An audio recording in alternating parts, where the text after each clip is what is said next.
y a 2 semaines, je vous introduisais au psaume 19 et aujourd'hui, on continue cette lecture, la deuxième partie. La première partie, les 7 premiers versets, touchent la création de Dieu et les versets suivants maintenant nous parlent de comment Dieu se révèle à travers la parole de Dieu, du livre ici. Et il nous donne des louanges tout à fait splendides, des images pour parler de l'importance qu'a ce livre, la parole de Dieu sur nos vies et son bienfait. Donc, après avoir parlé du ciel et de la création qui montre que Dieu existe, regardons ce que David nous dit au sujet de la loi de Dieu au verset 8 du psaume 19. La loi du Seigneur est parfaite. Elle rend la vie. La charte du Seigneur est sûre, elle rend sage le simple. Remarquez bien ici, il utilise le mot charte, le mot loi, j'utilise ici la Bible Tob, mais il va utiliser différents mots, 6 différents mots, des expressions synonymiques pour parler de la parole de Dieu, de son contenu, de ses qualités et ainsi que son influence dans nos vies. Remarquez bien, elle est parfaite, elle rend la vie. Elle est sûre, elle rend sage le simple. Verset 9, les préceptes du Seigneur sont droits. Ils rendent joyeux le cœur. Vous voulez être heureux? Allez voir dans la Bible son message. Le commandement du Seigneur est limpide, il rend clairvoyant. C'est-à-dire qu'il illumine littéralement nos yeux. Il nous fait voir clair.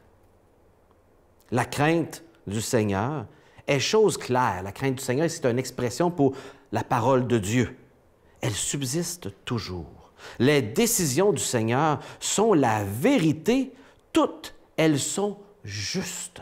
Alors, relisez attentivement ces versets 8 à 10. Vous allez remarquer les noms utilisés pour décrire la parole de Dieu, les qualités de celle-ci, ainsi que son influence dans nos vies sur notre cœur, sur nos yeux, sur nos pensées, sur notre bien-être de notre corps et notre vie toute entière.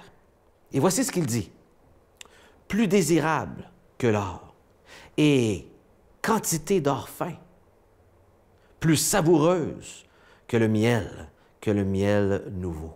Il est en train de nous dire que la parole est plus précieuse que ce qui est le plus précieux autour de nous, le métaux qui vaut le plus cher, et que son goût est incomparable comme ce qu'on trouve tellement agréable comme la douceur du miel. Si vous connaissez moindrement un peu les psaumes, vous reconnaissez ici beaucoup de paroles qui ressemblent au psaume 119, le plus long psaume qui louange Dieu pour la parole de Dieu, 176 versets. Et on a beaucoup d'images et de vocabulaire parallèle ici, nous montrant que c'est David qui louange. Maintenant, comment répondre à cette création, répondre à la Bible qui nous révèle que Dieu existe et qu'il mérite qu'on lui fasse confiance et qui nous donne la parole écrite, qui nous donne des détails sur Dieu? Comment répondre? Il dit, « Ton serviteur lui-même est éclairé. Et il trouve grand profit à les garder, à garder les commandements de Dieu, la parole de Dieu. Qui s'aperçoit des erreurs?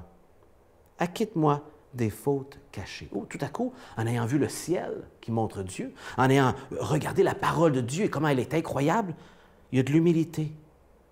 Sa chaleur, la connaissance de Dieu est venue transpercer dans nos cœurs et révéler l'orgueil, le besoin de confession, de nous humilier.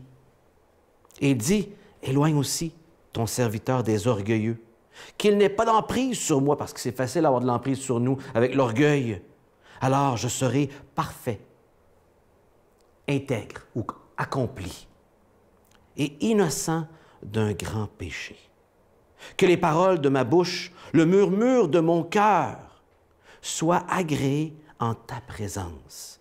Seigneur, mon rocher, mon défenseur. Et il termine ici en ayant vu la création, la parole de Dieu, comment ils sont importants et révèlent mon cœur. Ça me conduit à la confession, à l'humilité, à prier Dieu et demander que mes paroles puissent être bien reçues. Et là, de croire qu'il est 2 choses. Mon rocher, donc une source de stabilité solide sur laquelle on construirait une maison.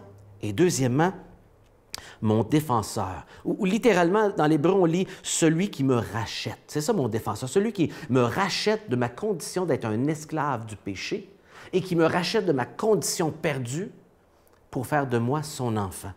C'est mon défenseur, celui qui est mon Goël, on appelle en hébreu, mon rédempteur. Et qui est le Rédempteur que Dieu a choisi d'envoyer? Son Fils Jésus, pour venir mourir à notre place et nous racheter de nos péchés par le pardon. Jésus est l'expression de la défense de Dieu pour nous en envoyant son Fils pour notre cause perdue. Jésus est la réponse de ce psaume. Mon rocher, mon défenseur. Avez-vous ce rocher? Avez-vous ce défenseur dans votre vie présent, pas juste dans votre tête, présent au quotidien? Il veut prendre la place et la meilleure place dans ta vie.